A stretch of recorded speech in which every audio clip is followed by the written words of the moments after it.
I didn't really see my career going any further than driving big army green trucks up and down the MY1M. When I got assigned to Northern Ireland, I was away from all of my friends. So initially I was quite, as I said, I was quite disheartened. When I was a kid, I used to take fireworks apart and figure all that sort of stuff out. And it just intrigued me. I wanted to be that guy, and I wanted to put that bomb disposal suit on.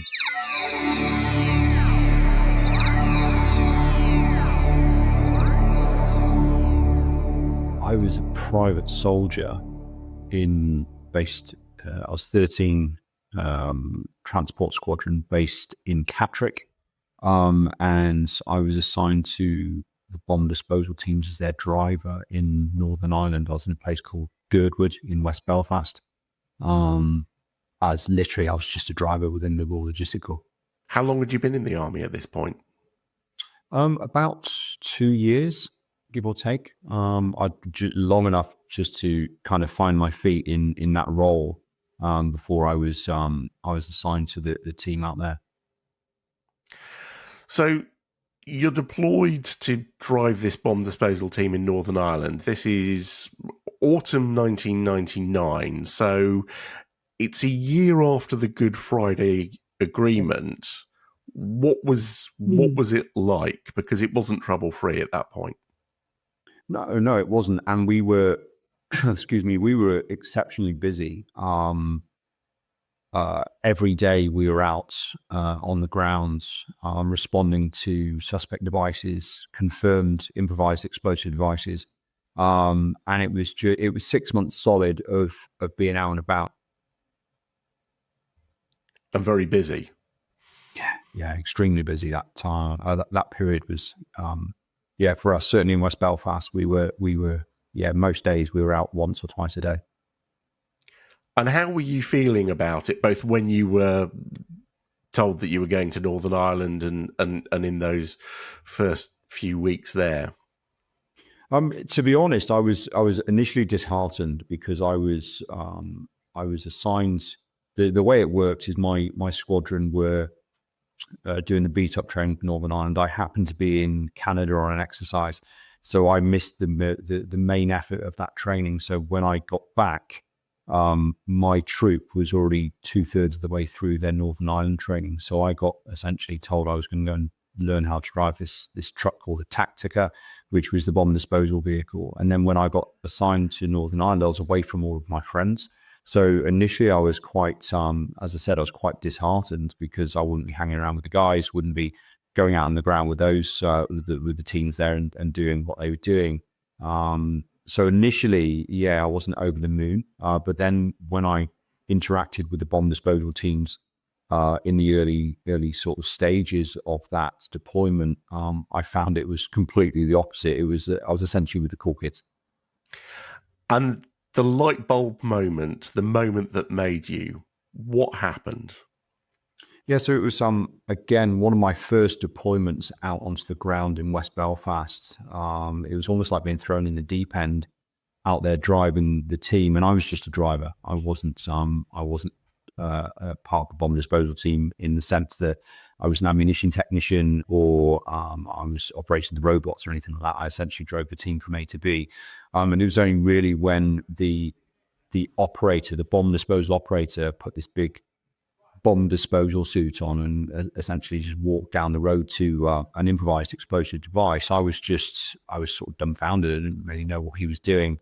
And then the more questions I asked, the more information and figuring out that this guy was putting his life on the line to return the situation to normal in West Belfast at that time.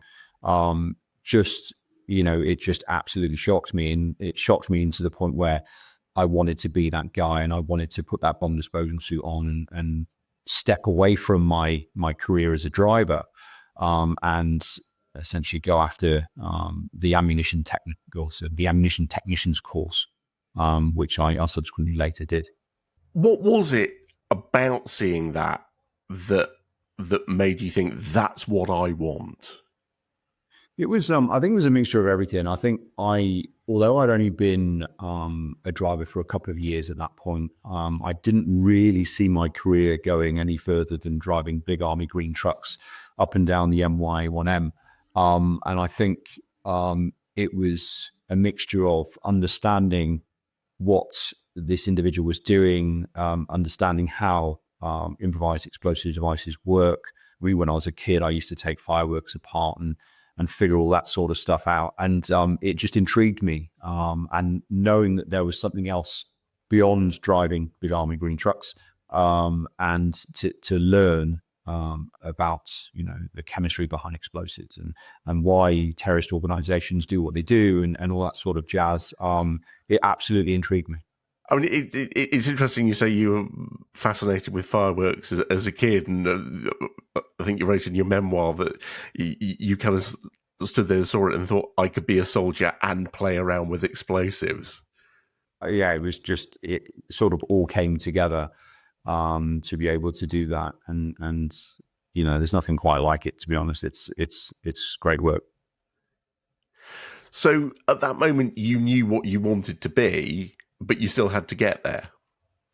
Yeah, absolutely. I mean, it's not something that you can just do overnight to become an ammunition technician. I mean, there's loads of assessment selection processes, psychometric evaluations to even be considered to be put forward for the training.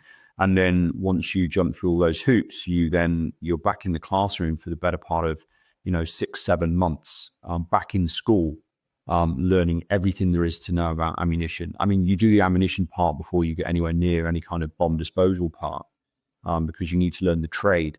And it's essentially back in the classroom, learning how missiles work, grenades work, artillery systems work, ammunition storage, ammunition handling, all of that just so that you can be an ammunition technician by trade. And then from that point on, you then go out into the wider world and learn the trade. And then if you're lucky and fortunate enough, you can move into the sort of bomb disposal world. In the first half of your training, 10 out of 30 got to go on. So you were part of the minority, and yet you always saw yourself as someone who struggled with school, who struggled with learning. Yeah, absolutely. And I wholeheartedly hold my hand up to the fact that I did struggle with reading and writing and whatnot. And I did struggle when I went back on the course.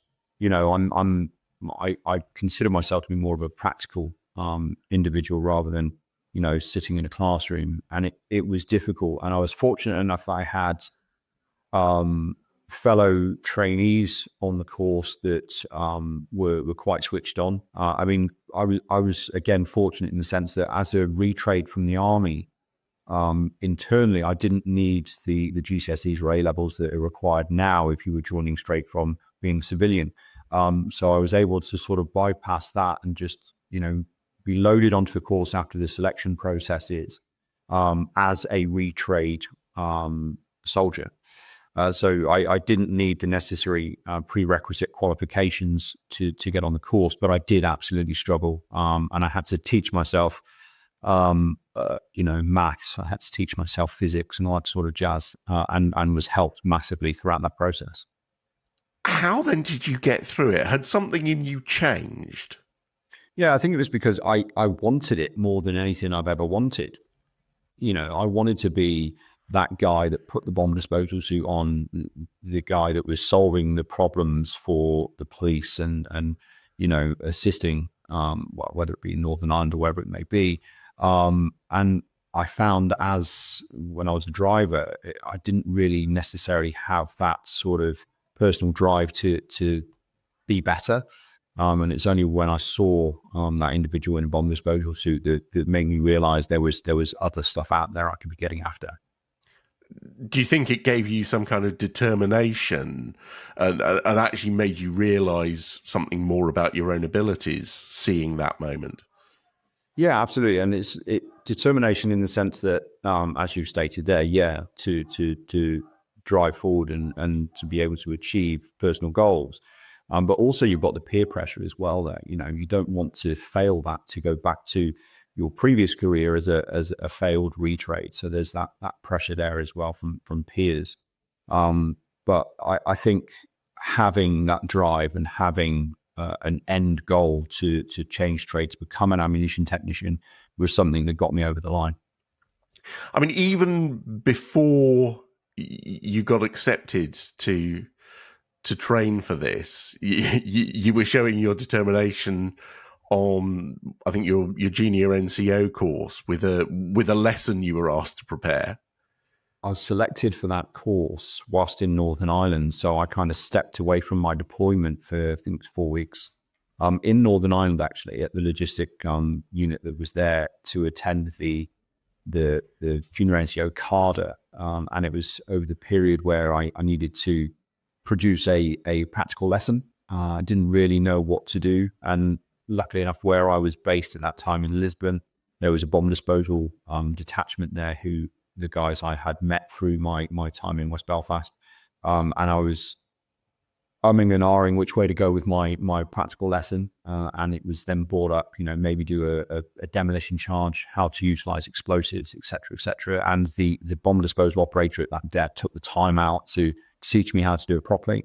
Watched me go over the lessons 3 or 4 times before I was confident enough to do it myself, and then obviously delivered that on the CARDA, and it was very different to, some of the guys were teaching people how to make cups of tea, how to tie laces, because it's all about delivery of instruction, and method of instruction rather than the actual content itself. And it's all about camaraderie on those courses. So, when you're all trainees, so when it comes to your time to deliver your lesson, as that's, that bond that you form with the guys, everyone is proactive in asking you questions. Maybe you'll have questions planted so that you know the answers to them, whatever. But certainly when it came to mine, because it was very much practical, it was about blowing stuff up, basically. Everyone was kind of really, really keen to get involved and to get their hands on. So yeah, it went really well. So from the start of your training, how long was it before you were out on the ground dealing with bombs? So as I said previously, you to even get considered to do any kind of bomb disposal in the improvised sense, you have to be an ammunition technician by trade. You have to go out there into the wider world and learn your trade. And I was only a lance corporal by the time I'd passed my training, so I had a couple of years before I could come back on a what is known as an upgrading course, which will then allow me to do my bomb disposal course. So yes, I was out and about. I did various tours of Northern Ireland. I went back to Northern Ireland, into Bosnia. I went to Iraq, where I was doing conventional munitions disposal. So destroying conventional munitions, hand grenades, artillery shells, blind ammunition natures that have failed on the range, all that sort of stuff. But the improvised explosive device piece, as an operator, as the guy that puts the bomb disposal suits on, it probably took me about 7 years to get to where I needed to be to do that. Can you remember your first one? I do, I do actually. It's a weird one because I was based in Germany throughout from a lance corporal to sergeant, and then posted on promotion to staff sergeant. And in Germany, we don't do any improvised explosive device disposal. It's all done by the Germans. So if there's something found on a base, then you deal with it, but there's a lot of hanging around. So what I used to do is I used to come back to the UK and cover duties in the UK to allow the guys to go on leave, to go on courses or whatever it may be. And I responded to, I was in Aldershot at the bomb disposal troop there, and I responded to a police station call. They had some fireworks that needed picking up as part of an amnesty run. And we weren't really doing much, so we headed across to the police station, and then when we looked at the fireworks, they actually figured out that they were pipe bombs and not fireworks, so had to call and evacuate the whole police station, and it just kind of grew arms and legs from there, which, as you can imagine, the head police officer in that station wasn't overly impressed that his guys had taken in improvised explosive devices and essentially put them in their desk drawers, ready for us to go and pick them up. So it caused some issues, but it was an interesting first task for me out in the crowd. What a career from there. When you reflect on everything you did in Iraq and Afghanistan, earning yourself a George Cross for the more than 100 IEDs you disposed of. Does it all hinge on that moment? Yeah, it does. I mean, I wouldn't have become an instructor at our bomb disposal school. I wouldn't have made the relationships I'd made the friends I've made, pass the high threat bomb disposal course, deployed, if I hadn't have had that moment in Northern Ireland, that sort of condor moment or moment of realization where I saw the bomb disposal operator walk down the road and then instantly wanted that for myself. So none of that would have happened. I mean, where would I have been now? Absolutely no idea. Probably driving for SO or something like that. I would assume. But yeah, it's essentially a life altering moment that's that period in time of realization of there's something else out there for me, something else I'd like to go and do. I wouldn't be where I am today. I wouldn't have written the books I've written and do all the other stuff that I currently do. But yeah, really, really interesting moment in time. And you mentioned, you went on to train the generation that followed you, and indeed your analysis of Taliban bomb making techniques. It's not just you that's taught that; many others have taught that. That is quite some legacy there. Yeah, it's really interesting. We learn from not just the successes, but we learn from the mistakes of others. In various conflicts, back 40 years, 50 years of conflict in Northern Ireland, or terrorism in Northern Ireland, through to things that we've been doing in the Western Balkans, through to Iraq and Afghanistan. There's always lessons to be learnt, and there's always the training to be passed on. And I was very fortunate that when I certainly came back from my first operational deployment of Afghanistan, where I was able to move into what was known then as the high threat team, to a group of highly specialized instructors to teach the next generation of bomb disposal operators in high threat environments. So I was very fortunate to be able to be part of that team and to pass on certainly the information and the knowledge that I had learned on that first deployment. And all of this nearly didn't happen because if we go back right to the very start of your army career, the first time you signed up, you left within weeks. Yeah, absolutely. I fell into the trap of homesickness. I had a girlfriend at the time who convinced me that she needed me more than the army needed me. I found out there was this thing called premature voluntary release, which essentially is like your get out of jail free card to leave the army at a certain age, at a certain period of time in your basic training. And I sort of stepped away from it. Subsequently broke up with that girlfriend a couple of weeks later, which wasn't ideal. But and then I had about a year or so bouncing around the place doing labor jobs, and before I realized that the army actually was for me, and I wanted to get back in there. I kind of missed the discipline and the camaraderie of the guys there, and luckily enough, the army took us back. What kind of person do you think all that experience has made you? I'd like to say older and wiser. It certainly made me appreciative of effort that is required to get where you want to be in your career, in your life. It's made me more patient within reason.